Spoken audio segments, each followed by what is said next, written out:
You're listening to another Geek Pride podcast.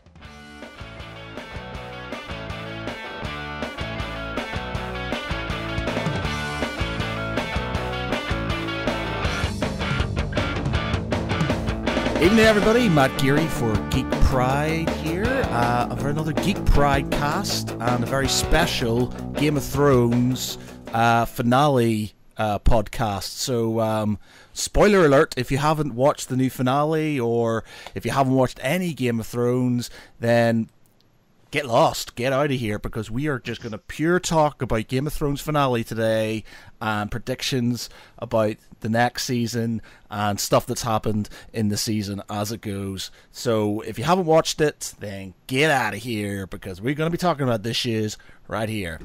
Okay, so tonight we have three of my esteemed colleagues joining me to talk about said Game of Thrones. To start off with, we have Jonjo Cosgrove. Good day, everyone, and tonight I shall be representing House Stark. We have Joshua Varney. Hola, mi amigos. And finally, and as always, we have Defoy. How's it going, Matthew? What up, gentlemen? So, okay, let's get the elephant out of the room before we start. Littlefinger dies. Fuck you, man. Yeah, It's not next series, isn't it? Okay, right. So we'll start with Matt has a theory. I'm saying has. I'm going to say has, and I will explain. Right. So Matt obviously has had a theory for a long time. Again, if you haven't watched Game of Thrones, please leave now, because we're going to start talking about it. But Matt had a theory about Littlefinger. And Matt had this theory that Littlefinger, because he was such a genius in a way, he was just sort of manipulated so many people. The whole thing started basically because of him, and everything. He was basically the puppeteer that created everything for Game of Thrones. I thought that it would be a good, horrible ending to have him basically at the end of the next season, or even in the books, to basically take on the throne. Basically, he would end up being the king. Unfortunately, he got killed. He got played, and he was killed. Who got slashed? Yeah. Now, in my defense, I did say that it could happen in either or, so it could happen in the books, and I think we had discussed this, that HBO probably might not want to go down the pure, like, oh my fucking god, what just happened sort of routes, and so having Littlefinger basically red wedding everybody at the end and becoming king, probably wasn't the best thing that they could do for a TV series. But, my theory piece, which is on YouTube, still has some water. It currently was full. It is now very much not so full. No. But yeah, so it could happen. It could happen. We didn't in have the a red books. wedding, but we definitely had a winter formal. Yeah, it could. It could happen in the books, I guess. We've had a message, from Luke, actually saying the Red Lady is bringing him back, Matt. Don't worry. Yeah, I hope so. No, let him come back as a White Walker and then just kill him all over again. Sorted. Yeah, there you Set go. his ass on fire. Yeah. What I was going to say. Yeah. That being said, last week when we were discussing myself, Josh, and Mark, I did have an inkling, I think, from what David said the week before and from what other people were saying, that he was going to get his demise. And I did say that Arya would be one killing him, and it would be like a similarity between what happened with him and Ned Stark and that. So There was a lot of reasons behind it, Matt. I mean, I think you're right in a sense where I can imagine Martin, in terms of the books, would want to keep a character that like Littlefinger right to as close to the end as he could, because he loves the diversion and the storylines running concurrently, and that alongside the main plot. Whereas the point that it made before was, for as far as HBO are concerned, it's clear all of the driftwood, clear all of the non-necessary storylines, because the war is going to be season 8. It's just the war, the fight with the war. So it's any other unnecessary parts get shot of them, which is a shame. But it had to clear the driftwood, but it also had to leave this series had to end with the Starks in a position of power, specifically Sansa, because there probably is going to be that sort of tension now that Jon has bent the knee. There's going to be a lot of sort of tension with, is she now going to be, does she now feel that she is the true Queen of the North? Well, this obviously does open up a lot of maybe him, Littlefinger dying. In a way, as much as I was upset because I wanted my theory to be right, it does open up. Yeah, it does open. But the thing is, it was poetic in a way, so I don't sort of begrudge it. It's not like I thought, oh, damn it, that's stupid, they shouldn't have done it. I think he deserved a better death. It just seemed a bit odd. I think again, like people. No, I loved it. I did as well. I know. I loved it. I like because it's more the fact that the whole way. The whole way through the series, he has been the arch manipulator. He has been front and center. Everyone has just fallen at his feet. Everything that he's done, and to see him be surprised like that, and to be a sniveling. On his knees, exactly. Just he knows he's fucked. It's he's nowhere to turn. The people that he thought he had wrapped around his finger are gone. Sweet Robin isn't there to protect him. He's fucked, and it's that sort of realization setting in, as in, oh fuck, they know everything that's happened. And the knife he gave to Arya is the knife that is used to kill him. I know. I don't get me wrong. I understand this. And hello to Marco Minko on YouTube. He was here last week. My issue with his death was it was no exposition. It was like, we know he was manipulating people, but there was no we've caught him on. It was literally just a case of Bran and Sansa sitting there.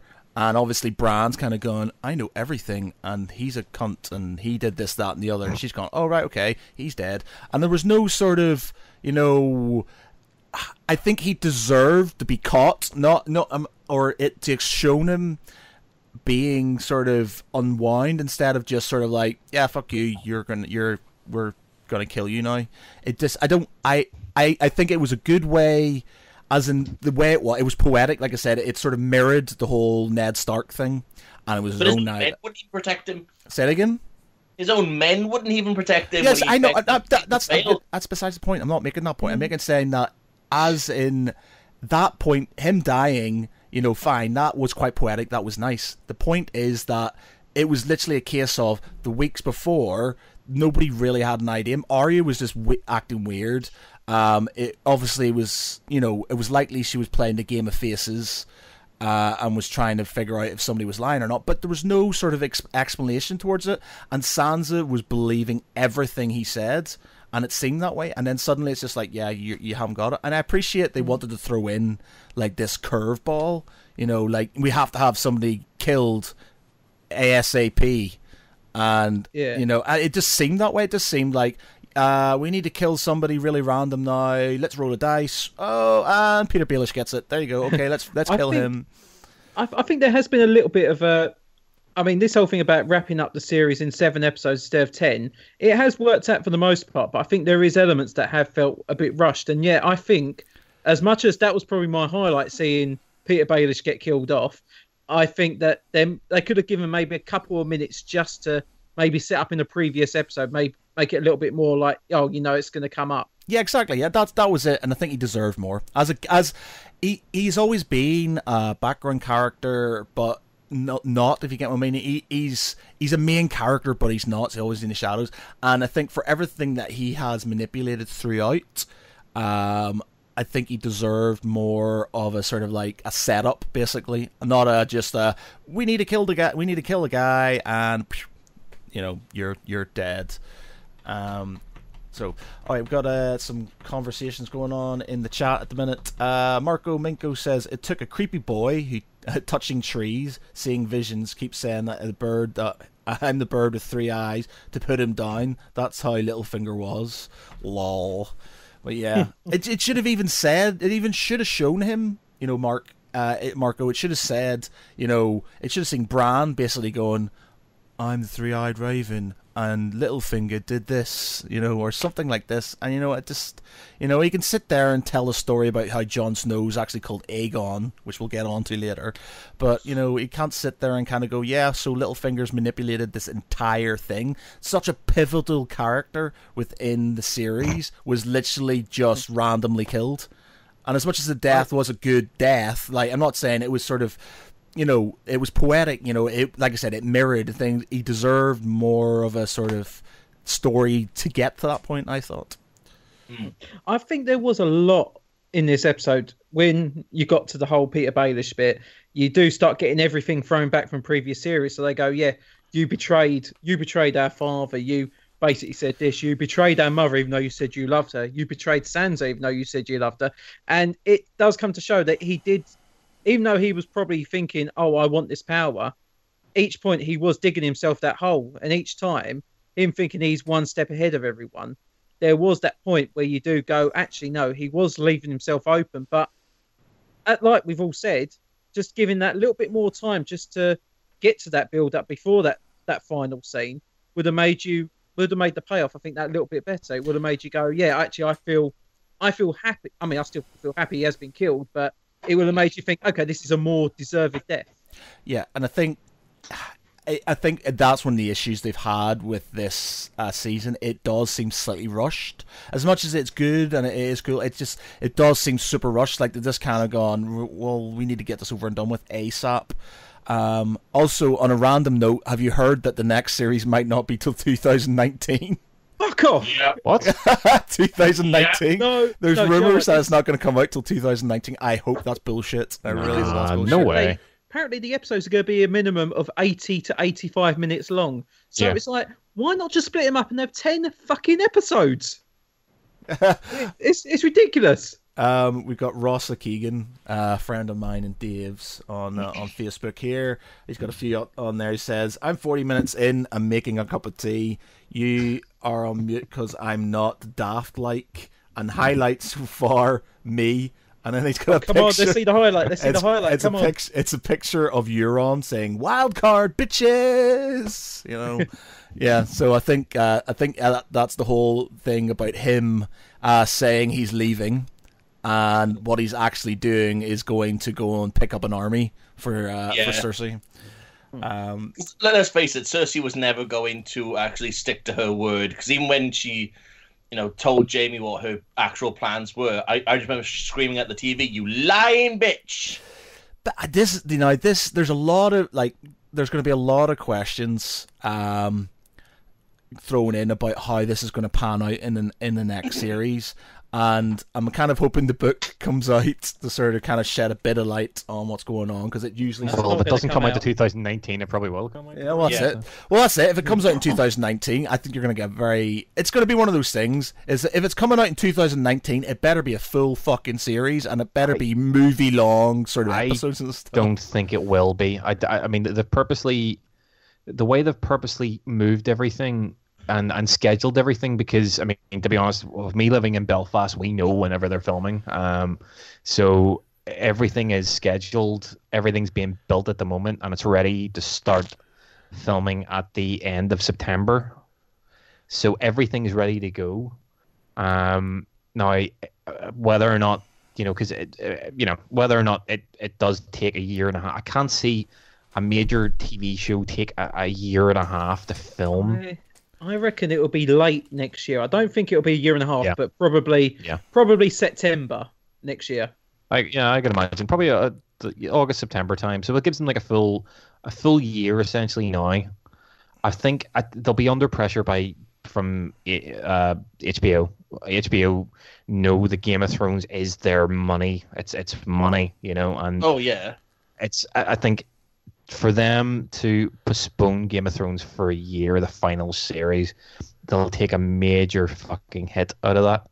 So I can't see it happening. I mean, especially if it's only the 5 episodes. Yes, they're feature length, but if it's only the 5 episodes, I think they'll have it done for next year, late next year. We got some comments on Facebook. Luke says, let me ask a question. With the way the story ended in the season, did he have a role to play in season 8? I'm guessing you mean Baelish. No, not. I don't think he means Baelish. I think he means Euron. Look, do you Euron? mean Do you mean Euron? I think you mean. Of course he does. Euron. Yeah, Because he's got a hell of a role to play. Yeah, big time. Because obviously, the Gold Company, the Golden Company, and it's going to be a case of obviously, what do they do? Do they take on do they take on the White Walkers? Do they take on the Lannisters? It's going to be split forces. It's going to be obviously a very bitter fight where they're fighting all odds, and then I think that's where it's going to encourage people to get killed. There's going to be more people like the board being clear. I think the Red Priests are going to come into it. Obviously, Melisandre and the other Red Priestess, I think, will come back. I have a feeling that what's his name, Dario, and the Second Sons, is it? Is that the name of the Second Sons might rock Second up? Sons. There's going to be a lot. It's going to have to be. I think that's why they're going to take longer, because there's going to have to be pure battles in the next series. It's going to have to be just pure fighting all the whole way, and we're going to see a lot of people, like Dave said a few weeks ago, just the board being cleared of a lot of characters. In regards to Euron Greyjoy, I mean, we still don't know what's going to happen to him once Theon catches up to him to rescue Yara. Because you don't know if Yara's going to off him, or they're going to go down that route, or is he going to be the conniving bastard and actually get away with it and still turn up with a golden army at the end? If they're going to have the happy ending, it's about Theon's resurrection. That's you could see that's what they're really building to. It's when he beat obviously the guy the Greyjoy guy today, or sorry, in the current episode. It's all about his resurrection, and his final resurrection is to rescue Yara and to be seen as a proper Greyjoy man, or Stark man, as John had said. So I mean, it'll have to play into that. Now, whether or not you get that happy ending, whether or not it might come cause a down to, curveball. or exactly, where Euron just splits his head open with an axe. But sure, that would be kind of cool. As much as you want to see him sort of kind of redeem himself, it is one of those. It's one of those great opportunities where they could throw a massive curveball. It could be like Euron sort of on his knees about to sort of great. I mean, Theon's about to do what he's going to do, and then Euron fucking stabs him. And that's it, and then kills his sister. Something like messed up like that. That would just be like, oh fuck yeah. That's the sort of thing what Game of Thrones is made of. I don't think it's one of those things. Do you want a happy ending? Will you feel good about yourselves? We'll ask people who are I want a war. Yeah, if we're asking people, if you're listening to this or you're watching it live now, what do you want out of Game of Thrones? Do you actually want that happy ending, or do you want something that is going to be talked about for years to come, where you're just like, I cannot believe they did that? What is going to have, you talking more? That happy ending where Jon Snow and Dany sort of ride off into the sunset on, one of the dragons, or fucking, Littlefinger sitting on the bloody throne. Let it go, man. No, I won't. Let it go. But again, but Matt, again, it's you gotta. The way I'm kind of looking at it is, I'm looking at it from the viewpoint of HBO, and HBO as in TV producers. To end the TV show is a delicate, difficult thing. You look at, there's so many iconic TV shows that even though they're iconic and they're thought of as fantastic shows, they end badly, and it does fuck up the legacy occasionally, like Sopranos, like Lost. Even The Wire did, to a lot of people, it jumped the shark. And it gets to that, it's that difficulty of finding a happy medium of how you end a TV show properly with, a definitive ending that will leave the majority of people happy, your demographic happy, or do we stick to the to the ethic of the show and of the subject matter, and end it in a really fucked up way? I have a feeling, looking at the way that they've gone with this series so gung ho. It's all lip service to the viewing public as opposed to the fans of A Song of Fire and Ice. It's A Song of Ice and Fire. With the series itself, and with obviously the last series and then everything ending, you're going to have those two groups of people. You're going to have the one group where at the end of the series they're just going to say, fuck this shit, I'm out. And you're going to have the other side just sitting down, sparking a cigarette, going, that was brilliant. And it's going to be a toss-up between those two. I mean, it's anybody's game at the moment because obviously we don't know what the next book is going to detail. Yeah. We've got another question from Rick Ward at Meg. Do you think Tyrion can be trusted now? He knows Cersei is up to duff, having spoken in his episode about protecting family. He is acting strange, lurking in the shadows towards the end. Oh, very true, actually. Yeah, what are your views on that? Do you actually think he can be trusted now? I still don't think she's pregnant. No, neither do I. I think she's lying her ass off.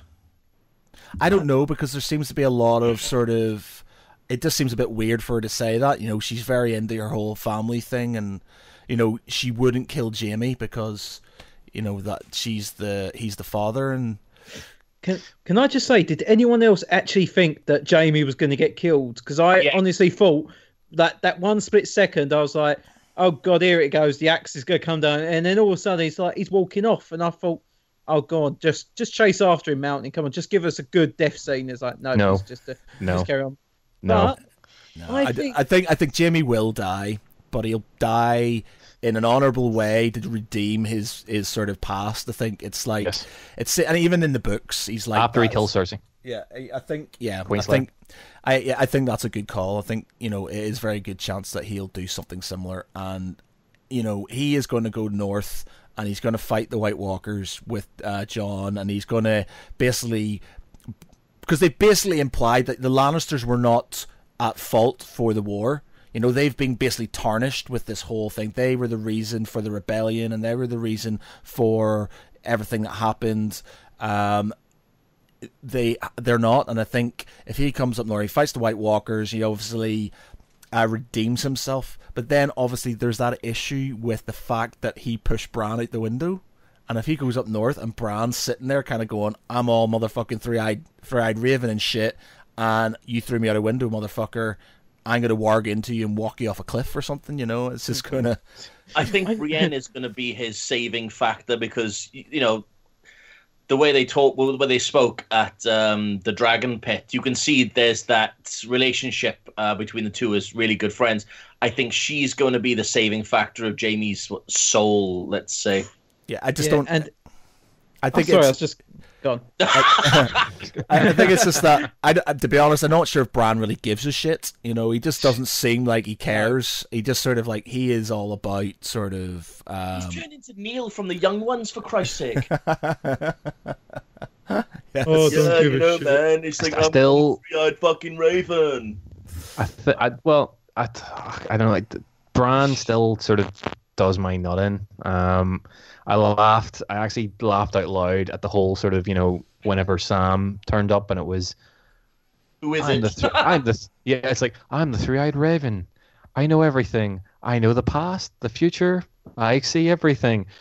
Why are you here? It was like, oh, for fuck's sake, would you not know your own, you should know the answer to that. You should know everything. But no, my theory for Jaime, I think everyone who has, I'm going by my ideal, what I would love to see at the end. I think anyone who has a Valyrian steel sword will survive until near the end, especially those two, especially Brienne and Jaime, because I still think they're going to... They may die, but exactly. The sword will be reforged, ice will be reborn, and Jon will fight the Night King with ice, and it'll be fucking class. Andrew Higgins on Facebook says, there was a picture on Facebook before the last episode showing Dany touching the turned dragon.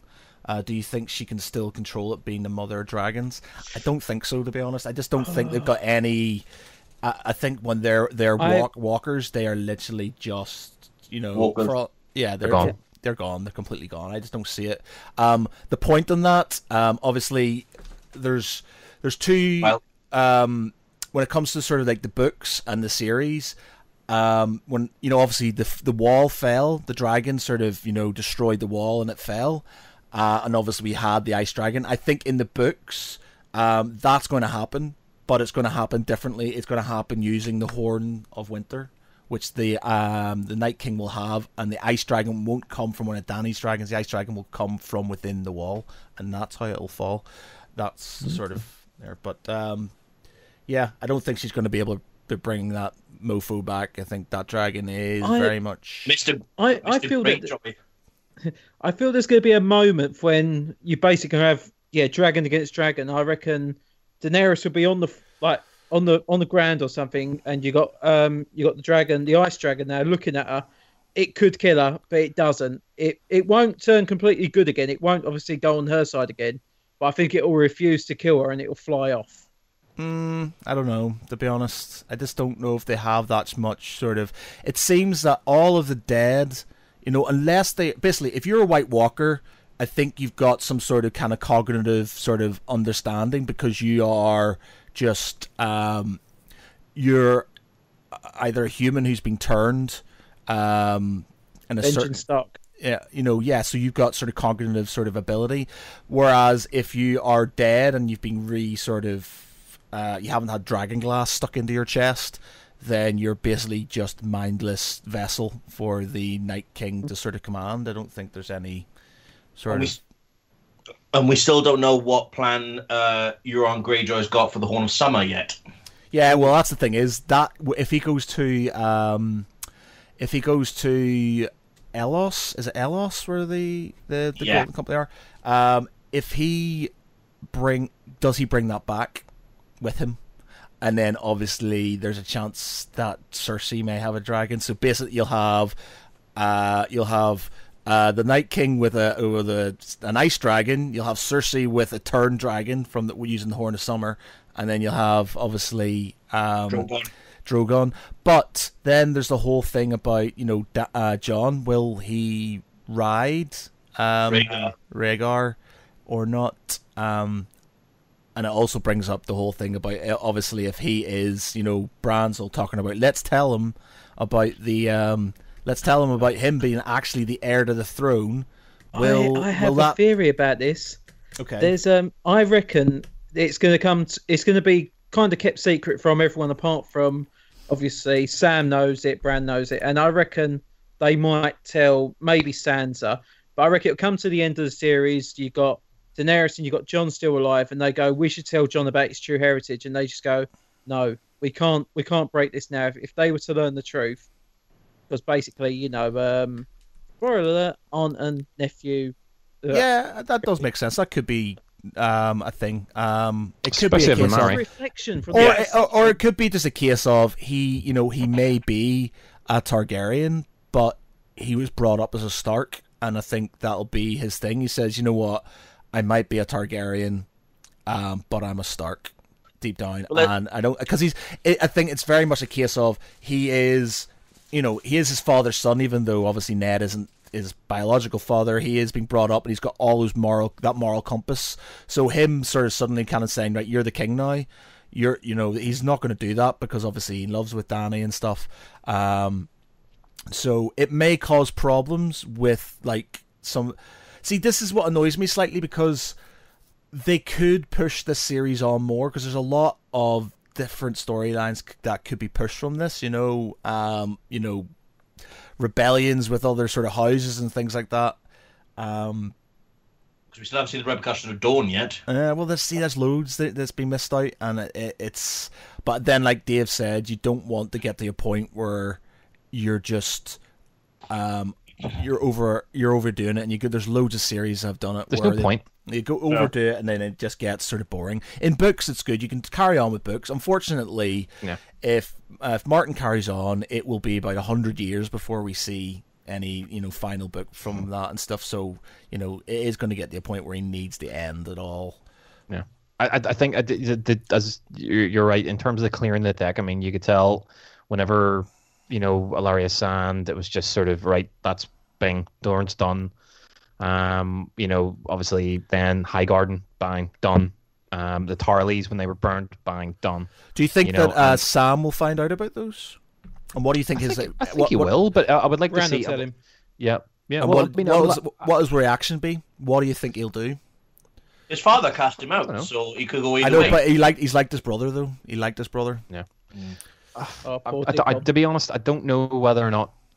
It might stick it in just as a wee bit of sort of like bit of awkwardness there. But again, I don't even know. Again, it's only 5 episodes, but I don't think they'll waste time. I think it will just be battle. Okay, you know what's going to happen. They're already setting up the first episode. The first episode, an hour and a half long. The first episode will be everyone meeting and journeying to Winterfell. It'll be Jon and Dany getting off the boat with everyone, journeying the road to Winterfell. They'll turn up at Winterfell. There'll be everyone in the room. It'll be, this is my queen now, and blah blah blah, and it'll be a big debate. Hopefully, what do you call her? Mormont. Hopefully Mormont will be there because she's awesome. But yeah, hopefully that'll be the first episode. It'll be the debate. It'll be, it probably won't be a lot of action at all, other than just seeing more scenes of the army of the dead walking towards Winterfell. Walking slowly like they've been doing for the last 6 years. Yeah, sure. But yeah, I mean, what's to stop? That's the thing now. I mean, fair play. The actual army is going to take ages, but what's to stop Iron Night King and Viserion from flying forward and bombing the shit out of Winterfell now? But again, I think it'll be that dread. I don't think it's more of a. I don't think they'll be doing skirmish battles. It'll be just this. Every episode will be this zombie-like dread. They're getting closer. They're getting closer. They're getting closer, and it'll be maybe small sort of battles, and where they're positioning themselves to try and slow them down until they find the final strike. But I think, as I said, the first episode, you write that off.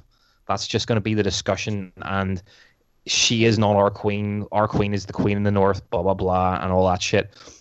And then you've got 4 episodes for the battle. So any sort of side storylines, no.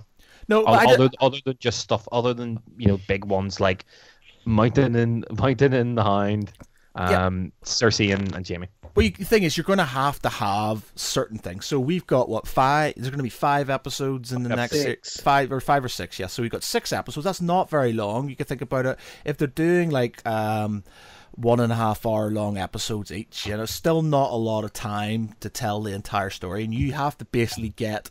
You've got to get the defeat of the White Walkers. You've got to get, the crowning of whoever's going to become, king or queen. You've got to get Cersei's rebellion out of the way. You've got a lot of stuff to tie up. A lot of people are killed. If she's bringing over, there's Euron and all that stuff. I don't think they've got enough time just to sort of do that whole sort of, waiting, because there's a lot of other stuff. I think you're going to have literally one way. It's going to be battle between sort of like Cersei and, with the Gold Company and, whoever's going to take them on. I reckon Jaime's going to basically take half of the army, the Lannister army, and then he will say, I will fight them. To hold them back while you. But did Cersei not say that she was going to wait until the Night King wiped out? Yes. The North before she would attack. So would that not mean that the Golden Company and Euron would be sort of their main strategy would be to defend King's Landing until they know the outcome of the actual battle? So then does that not mean then that you'll have the first 2 or 3 battles will then be the North with all of our heroes, including Jaime and maybe Yara if he gets her back, fighting then against slowing the Night King down, Winterfell being sacked and everyone having to retreat from Winterfell and go south, and then you'll have Cersei with the Golden Army waiting to sort of cut them down as they retreat. Because I still think that King's Landing will be the final battle, I think. Well, it has to be, because I think they're going to tie it in with, like I said, I've said it a few times, the vision from the House of the Undying, Dany's walking through the Red Keep. It's destroyed, and it looks like there's snow. Now, I personally don't think it's snow. I think it's ash. And it could be, she's blown it up to basically stop it from taking. But, it could be that the White Walkers have got that far or whatever. I doubt it. I think it's going to be similar, probably that. But, I don't know how Jaime's going. If Jaime's abandoned her, how is he going to get back into her graces to be able to finish her off, to do what you think she does? And I think it's probably a good call to basically be the Queen Slayer as well as the King Slayer. I think because things will change. The way he did with the Mad King.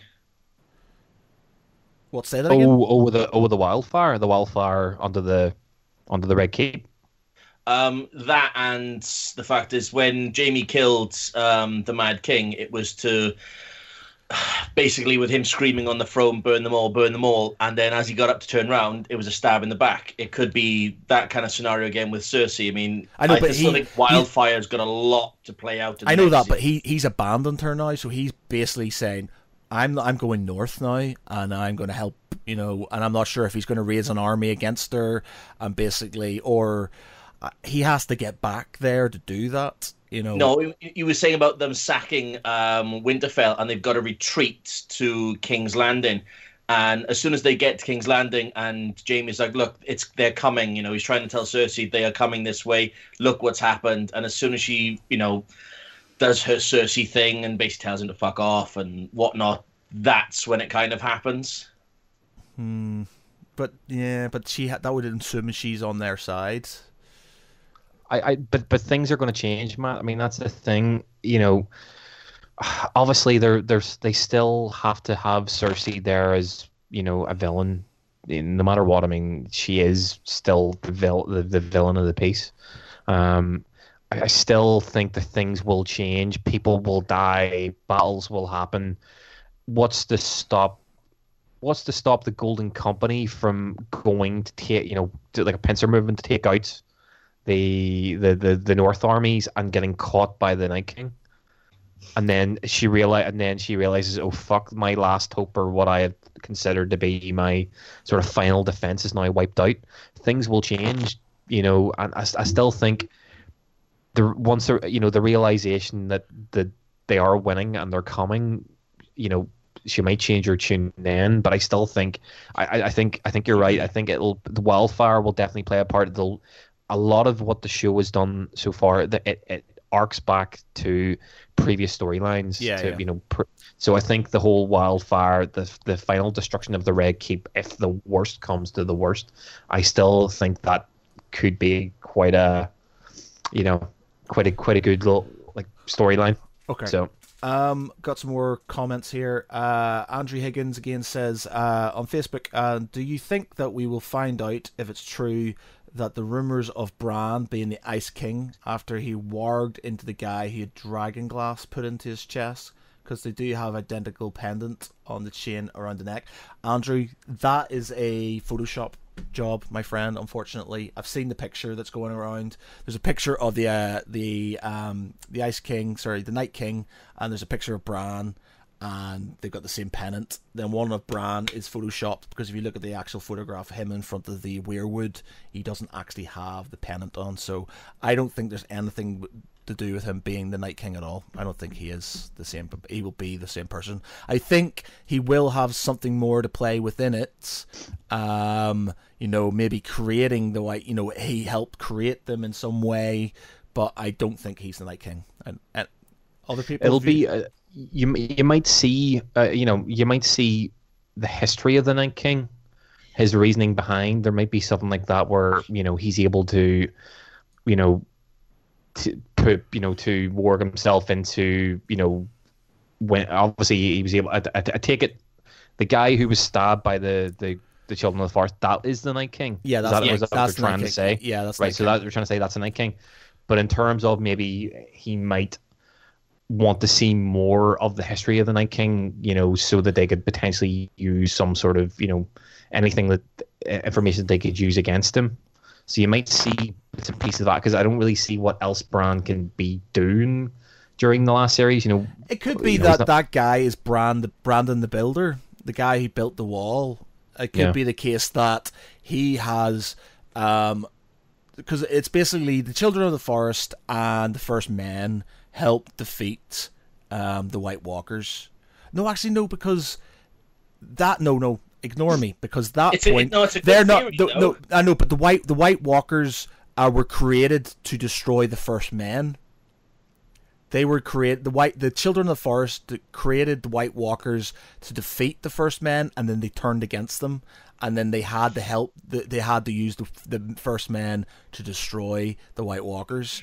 I was thinking that if he was Brandon the Builder, and he gave himself up to become, White Walker, but then it's like he'd be fighting the First Man, but he is the First Man, so it wouldn't work that way. So, it could be though. It could be that maybe the Children of the Forest. That's Brandon the Builder. They've captured him, and they make him, and then maybe Bran, wargs into him to see what's going on, and then obviously that's how he becomes him. But I just don't know if. It's a good theory because it would give merit to the fact is he knew exactly where to hit on that wall with that dragon. I don't understand why he didn't hit the one on the ground. There's a perfectly big ass dragon, the biggest one there is, right in front of you, like right there, shooting a dragon in a proverbial ice quarry. And he goes for the one because he's showing off. He's showboating. He's all like, "I'm gonna get the one that's in the air." I have a question, right? And we myself and Jade, when we were watching it this morning, we came up with this question. So obviously there's the ploy you're on when he's leaving. So they can't swim. No, they can't swim. Yeah. Okay, well I'm fucking off then. Good luck, right? And then there was obviously the battle in the last episode and all of the whites falling into the water and so on and so forth, right? So if they're trying to say that the whites can't, or sorry, the whites and the White Walkers can't go underwater or can't swim, how the fuck did they get the dragon back out? How did they go and put the chains on the dragon to drag it out of the water? Yeah, they can't swim, but they can still. They don't breathe or anything. They can walk along the bottom, or they can float and stuff like that. Well, there you go. Well, we'll see. Well, that completely fucks up that whole notion of okay. Well, look, I'm on an island. I'm okay, because if it's going to be sort of like we were mentioning like Pirates of the Caribbean. Do you remember the first one, The Curse of the Black Pearl? Yeah. Where it's all of the where they're all just walking along the seabed, just walking, to the other boat. What's to stop them from walking across to Dragonstone or to the Iron Islands or to Bear Island? What's to stop them doing that? Is it salt water? Seasons? Yeah, well, there's going to be a lot of questions, and I really, really, really super hope that they do not rush this next series. I would happily give it slightly longer to what, even 2019, as long as it's early 2019, as long as they do it properly, you get, a good long episodes and they get everything out of the way nice and calmly. It seemed like this episode was a bit less rushed, bar the Littlefinger thing, which I thought it literally was a case of roll a dice, who we're going to kill? Littlefinger. But, I think they need to slow it down. I don't understand why they're just going to have 6 episodes. They need, as much as I like longer episodes and less of them, and I think, Walking Dead, you could learn some valuable lessons from this, but I just think that as long as they don't rush it, I don't want them to rush it and then kind of be like, what the fuck just happened? We had 6 amazing series and 2 sort of like ones going, what? I would also as well. Yeah, sorry, carry on. No, I was just going to say, almost unrelated, but anyone notice this is the second episode here, Rona, that there's been quite prominent dick jokes? What? Really? Yeah, because the crotch. Yeah, because they were talking, well, not just the whole thing with Eon, but they were saying at the beginning, weren't it? Yeah, all life revolves around your cock. Cock is everything. And then the week before, you had the Hound and Tormund talking, and Dick. Hound says about Dick. He goes, what's Dick? He goes, Dick cock. And Tormund goes, I like Dick. it. I like Dick. I bet you do. Do you reckon that because Brienne and the Hound had a bit of a glance at each other, do you reckon they'll sort of do it, and then Tormund will be all like, what the fuck? And then there'll be like And then, I think it's like a Romeo and Juliet thing with Tormund and Brienne. I think they're going to make very large babies. nah, it's never going to happen though. Is it? I don't think Brienne and Tormund are ever going to get together. That's just not going to happen. I think Tormund's probably going to die. Shut your mouth. I think he's probably going to die. I think I reckon the Hound's probably going to get in there. I reckon he's going to do the dirty and get in. I think the first episode of season 8 is because obviously they're just the White Walkers just coming through the wall. I think it's going to be that first defense, the guys that are on the wall. So yeah, I reckon Tormund could probably bite it in that first episode. Possibly, yeah, could be. Now, well, like, could the fascination with dick jokes recently all be? I mean, we're talking about babies here. Maybe Jon and his super Targaryen sperm are gonna impregnate. Danny. oh yeah, because I can't have a baby except I've got super sperm. Exactly, but that's the thing. I understand. I was cracking a joke, but at the same time, it brings an actual point. They keep on reiterating that fact, reiterating. I can't have a child. There has to be some sort of significance of that. I can understand it might be, it's just because Jon loves her no matter what. But again, there has to be some sort of significance to that. I think Jon will get her pregnant, and it'll be, oh my god, miraculous birth. And you then can see it in his eyes though when she says, "I can't have children." Is that one glancing look? You knew he said in his head, "Challenge accepted." It's like Basically, he's become Barney Stinson. It literally was a case of I can't have a child, and he's like, "Really? Are you sure about that?" And then the next scene, they're bumping uglies and stuff. He's like, "Challenge accepted." It's that scene with Braun. It's a scene with Braun when he looks at the key because give me good 10 men and I'll impregnate the bitch. I thought, yep, there's that word. Luke says if Brienne and the Hound had a child, it would be Groot. Jesus Christ. I mean, I'd have to say, guys, I'm not usually the type to critique sex scenes in mainstream TV shows or films, but I mean, that fucking, the two of them bumping uglies was as essential as me sitting eating a fucking KFC on a Friday night when I'm pissed. It was just it was not. That was a baby making scene. That was. It was awful. I thought, it's meant to be, the whole season is building up to this moment, and it's like she opens her door. In he walks, he closes the door, and then the next thing, it's like, sweaty, rolling around. It's like, come on, fucking come on. You could do better than that. If it's meant to be this sort of amazingly sensual scene, it's, come on. I think everybody's kind of like feeling sorry for Jorah right about now, because that look in his eye when she goes, "I will go with you," thinking, "Oh, denied." Yeah. I just want to know, obviously Tyrion, was a bit... Tyrion, sneaky bastard. He seemed a bit worried there. But, it's annoying because, like, Game of Thrones is always good about, obviously, realism within the realms of fantasy. But, that didn't seem like real sex to me. It just seemed a bit, it should have had, like, really awkward things, silly noises and stuff like that. We're just like, those noises that everybody tries to ignore when they're having sex. Like, that noise didn't happen. It's the stereotypical fucking sex scene, in Hollywood films. It always reminds me of Terminator. It's like, the mood lighting and the black lighting and the hair flung back and blah blah blah.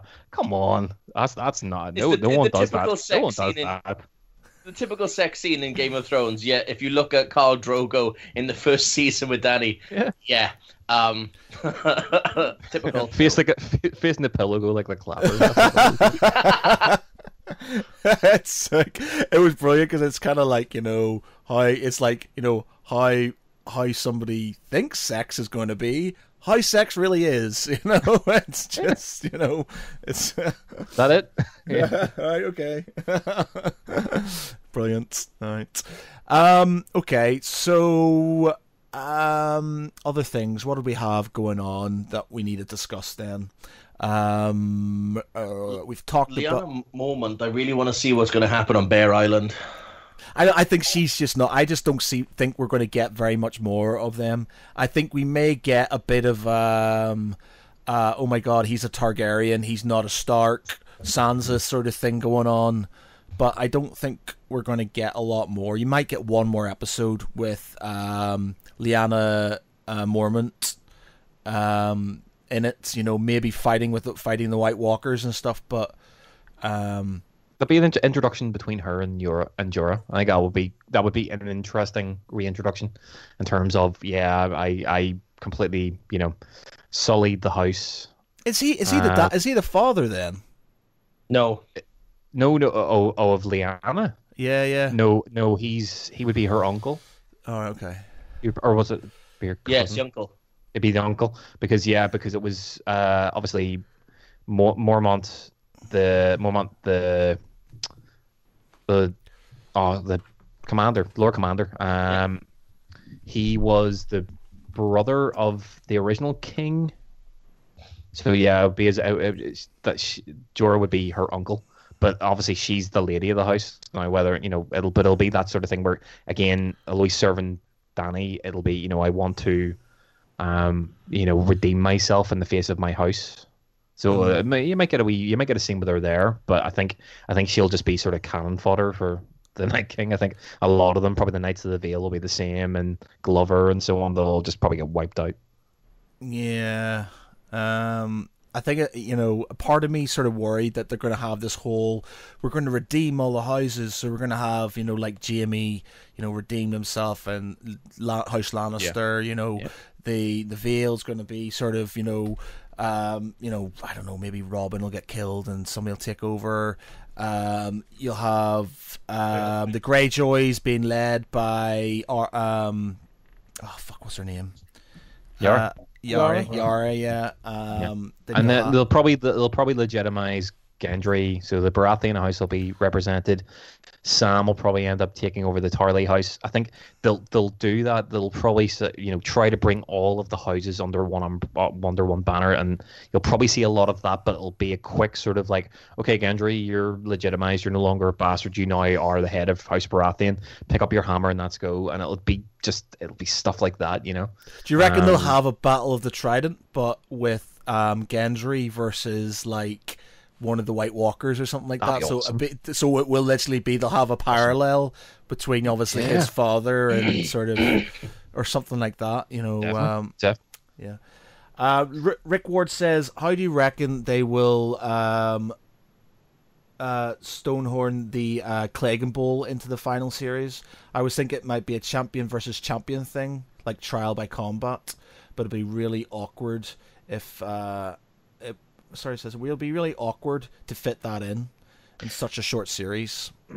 I reckon you'll have, oh god,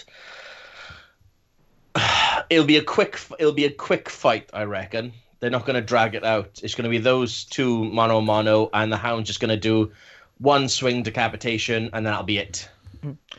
Is it just me, or does Gregor Clegane, because obviously you don't see too much of his face, it almost looks like he could possibly be turning into a White Walker, or he could be something similar to it.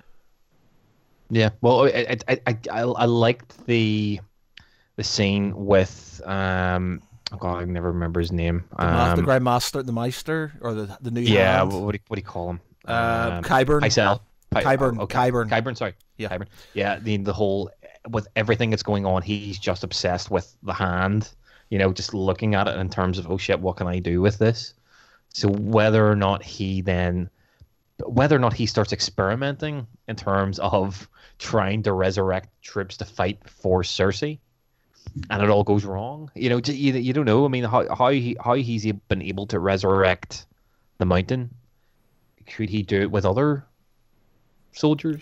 Maybe he's thinking that. Well, maybe he's kind of going, we can use this. And thing is, the White Walkers can't be controlled, but he can control the mountain. So if he can control the mountain, he can control other undead. But then again, that's something they could expedite into other things. You could have more in it, but again, with only 6 episodes, you're going to be really struggling with that.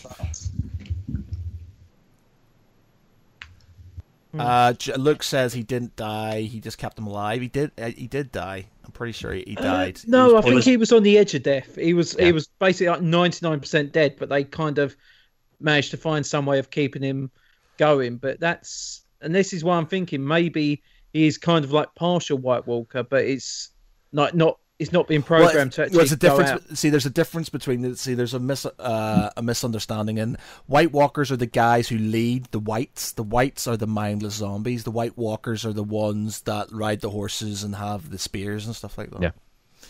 So he's a White. He's a White. He's a White. He's mindless and he's controlled. Obviously, there's going to be a big part in it about them killing White Walkers to destroy Whites, because they showed in that scene in Beyond the Wall that when they killed that basically a synapse creature, so somebody who control everything else, when they killed that White Walker, the rest of them bar one fell dead.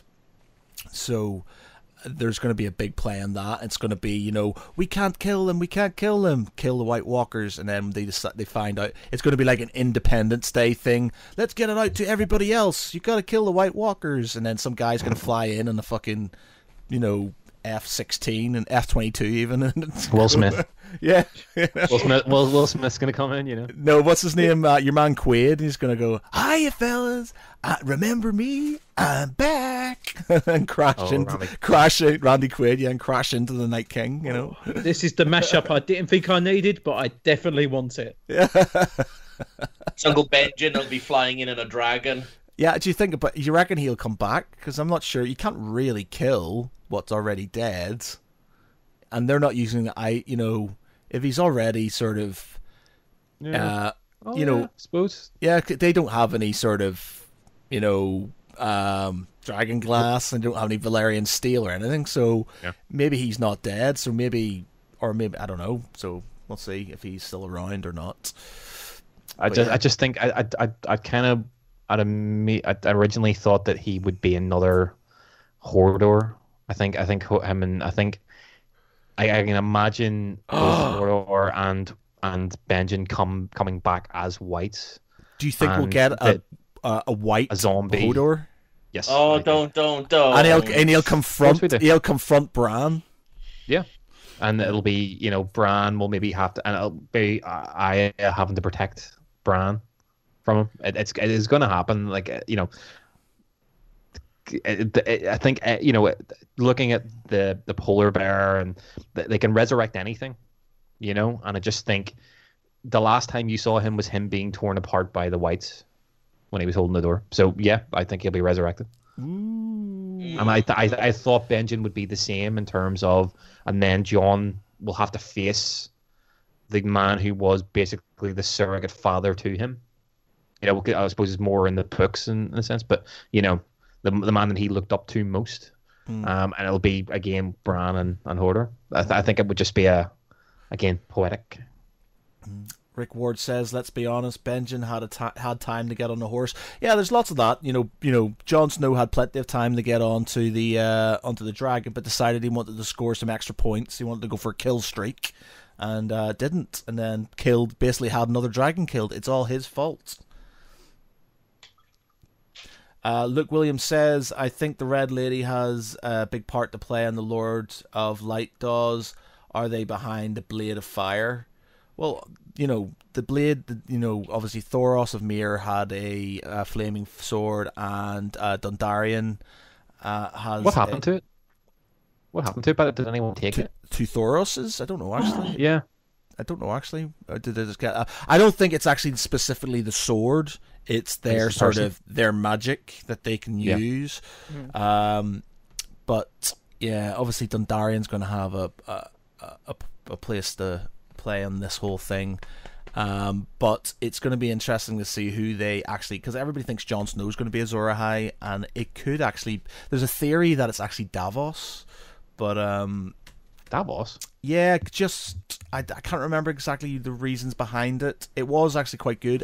I'll need to find it. I'll need to find the theory behind why it's Davos, but it's just, how the Azor Ahai was born of fire, I think, or he was born in such and such, and it ties in with lots of things that's happened to him, and so I think that was it. But yeah. Well, there's loads of different. What about Heartsbane? There's the rumor about Heartsbane in terms of it being Azor Ahai's the sword, the ultimate sword, right? I can't remember the name of it, but it's the one that wasn't Aegon the Conqueror, but it was the one that he made multiple attempts at making this perfect sword, the perfect Valyrian blade sword, and it's the reforged ice. Well, it could be, but yeah, because it was that. I remember I saw a podcast and they were talking to it. It was basically where they were talking about, that it's this perfect Valyrian blade that disappeared, and it was one that one of the original Targaryen ancestors had crafted, and they tried it multiple times, and each time the blade broke. But in the final one, he spent like 100 days and 100 nights building this sword, and finally to bless it, he asked his wife to let him pierce her heart with this sword, and her soul was then input into the blade, which made it the perfect blade. But it's the fact that they're talking about hearts being. All right, so you reckon Jon Snow might have to kill Dany to get that sword? Because they're basically from what there's multiple Valyrian blades out there. That's the thing. There's so many different theories of different different swords, and obviously there's the meteor sword as well. So there's so many different rumors of swords that are meant to be the all powerful sword that he's going to fight the Night King with. There's from what not the rumor, it's meant the end. It's been told it's going to be a bittersweet ending. And I was thinking, what more bittersweet than basically Jon realizing, all right, I'm Azor Ahai, but for me to, he gets Gendry to make the sword, but the Red Lady basically says, for this to work, you have to pierce the heart of your love, your true love, and that'll be Dany, and she'll be all like, she'll do it. So it could be that case of he has to kill her, and when he kills her, to get the blade blessed, destroys the Night King. He doesn't want to be the king of, Westeros or whatever. And then sort of maybe, I don't know, Sansa or somebody takes on, and then it's just, something like that. Or maybe he has to kill Dany to bless the sword. And then once he has killed the Night King, he realizes he can't live without her and kills himself. Throws himself on his sword.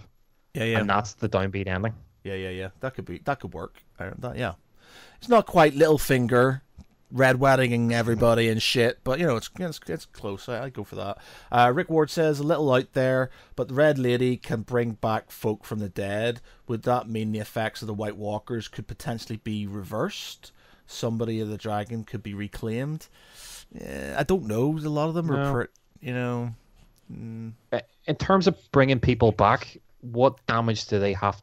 What's the minimum amount of damage that can be done to them? In the books, like, can they be decapitated? Well, in the book, Lady Stoneheart, who is basically Catelyn Stark. Now she's obviously not in the series, but she's Catelyn Stark who had her throat basically opened up.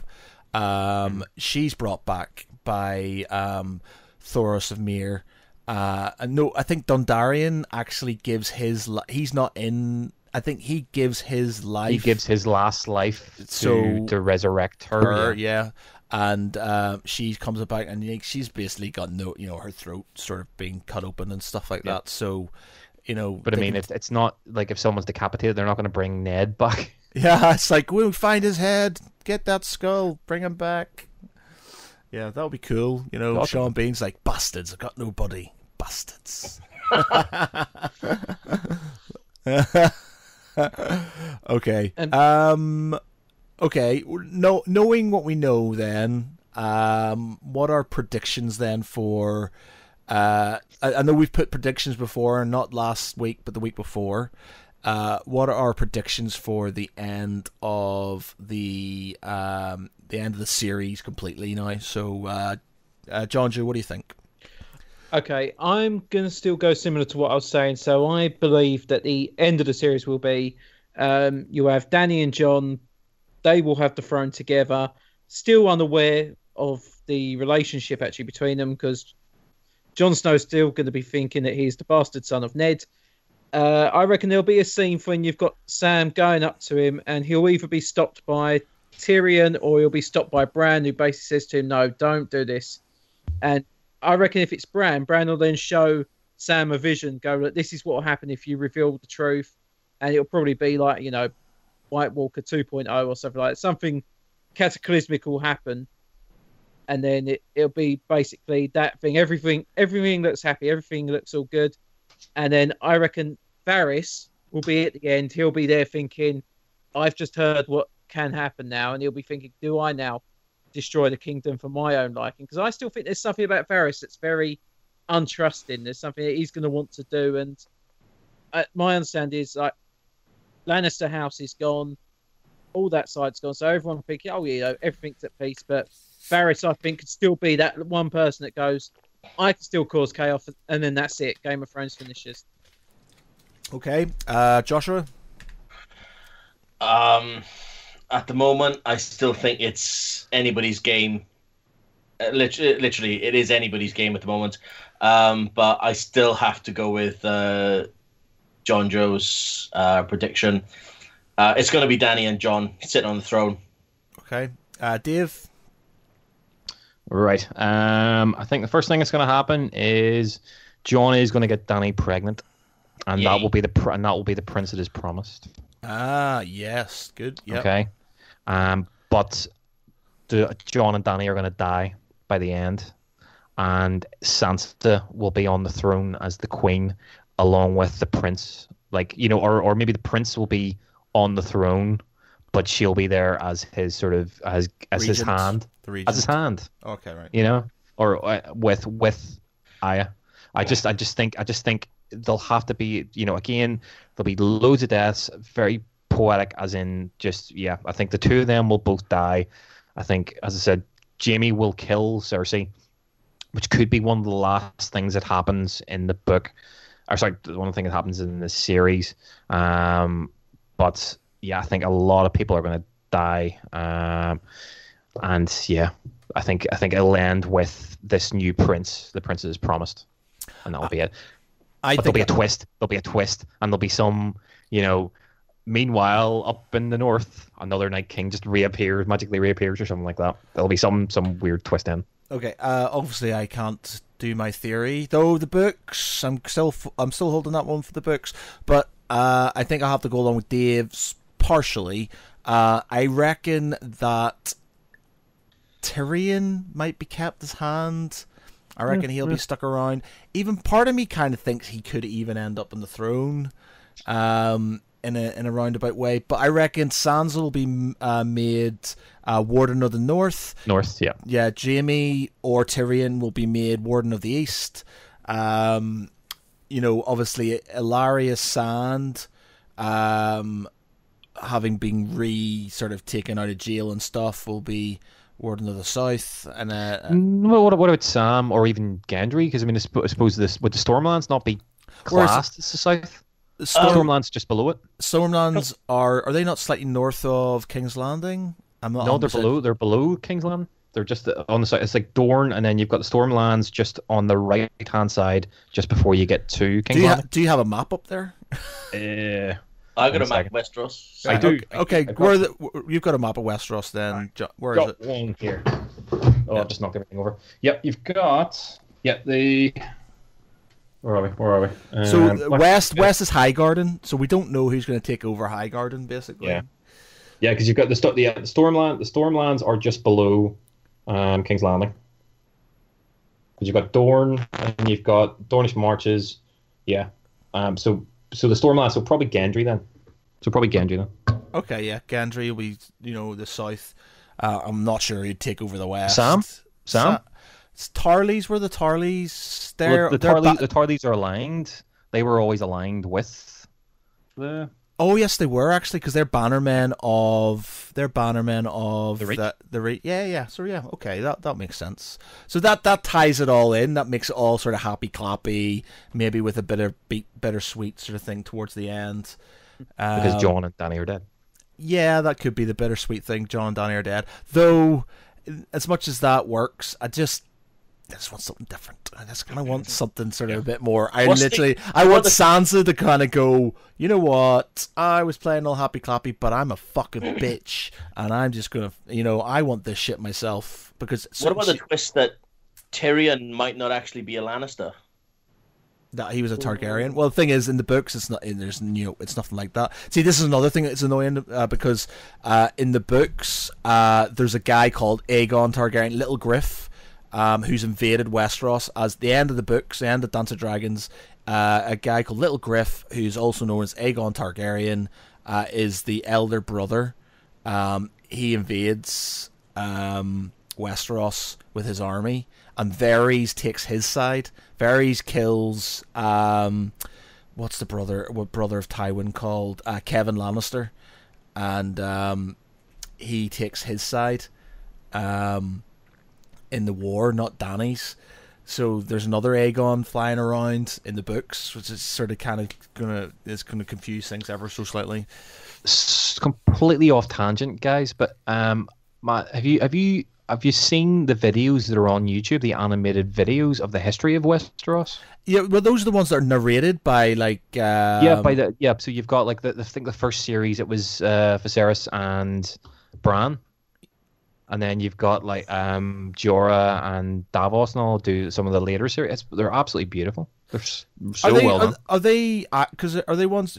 I'll speak English now. What's his name? Oh god, he was on the fucking radio the other day as well. I played Tywin. Charles Dance. Charles Dance, yeah, because he did narration, and it had another guy, I can't remember his name, played Robert Baratheon, the guy from Full Monty. Mark Addy. Yep. They did narration.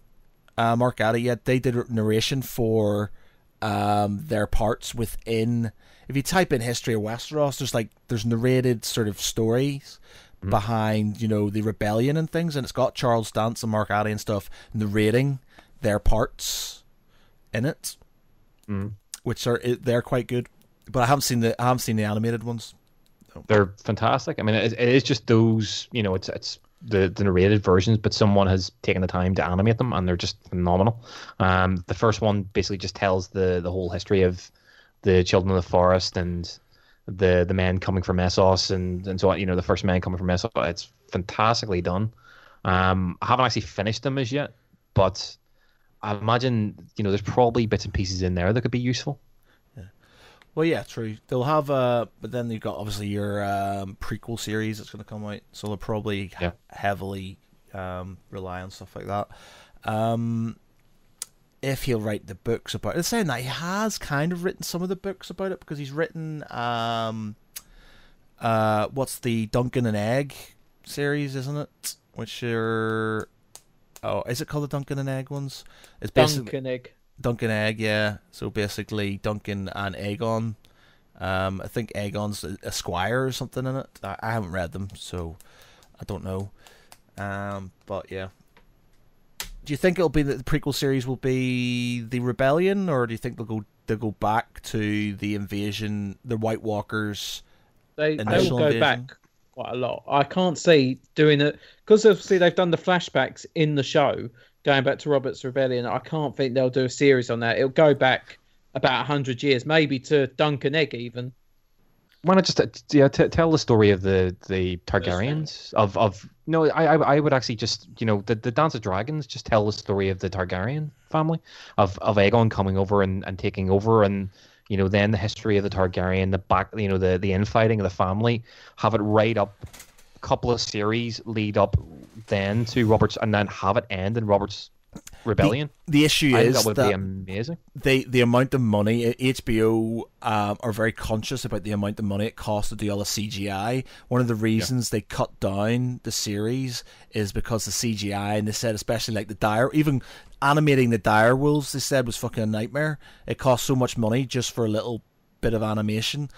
And the big fight in the quarry in Northern Ireland where they did Beyond the Wall and stuff, even all that CGI stuff cost them loads. So if they had dragons all the time, I just don't know if they could afford it, unless because it's done so well, they get a load of money thrown at them.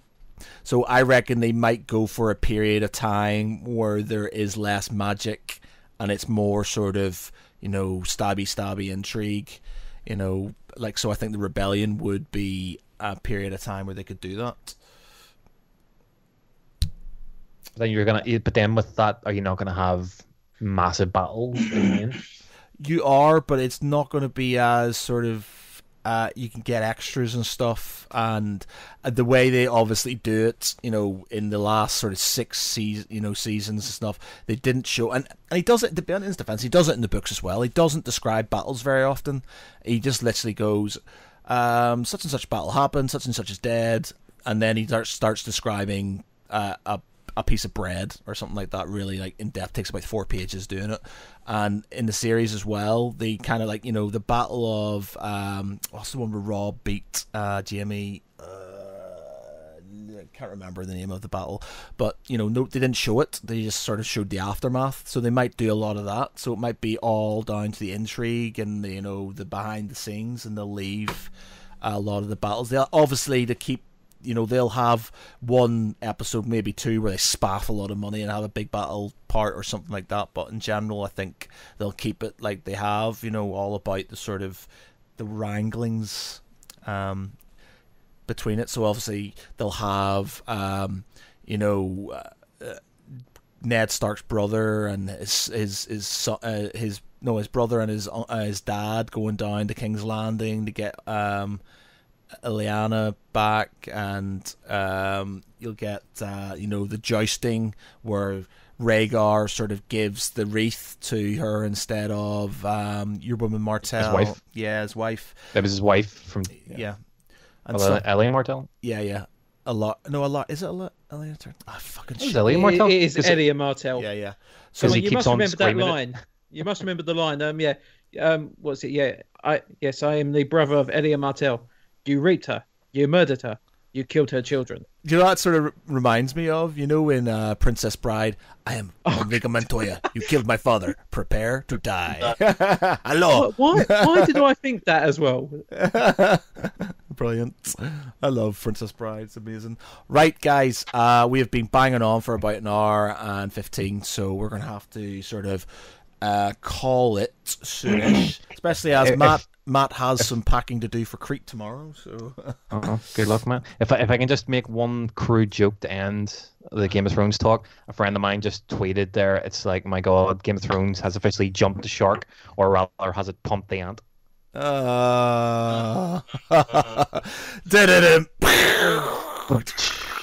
on that note, Double crash.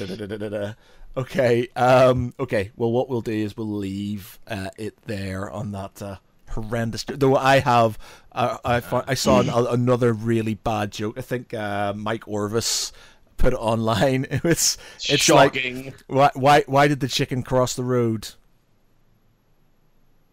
Go on. Go for it. To get to the idiot's house. Knock knock. Who's there? It's the chicken. Yay! Yeah. Did you get it? Fucking hell. Yeah, because he's knock knock and he's going to the idiot's house, and yeah, okay. On that really lame, non-Game of Thrones related joke, we will end it then. We probably will not. And Sam Larry joins us on our last minutes in Mr. Lowry. Unfortunately, you have missed it all, sir. We are about to leave.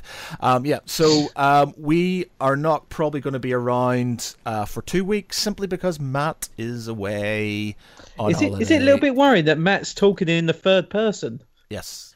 No. So yeah, Got used to it. I'm away for 2 weeks. So what's happening? We got a lot of feedback. Who's got their computer on there?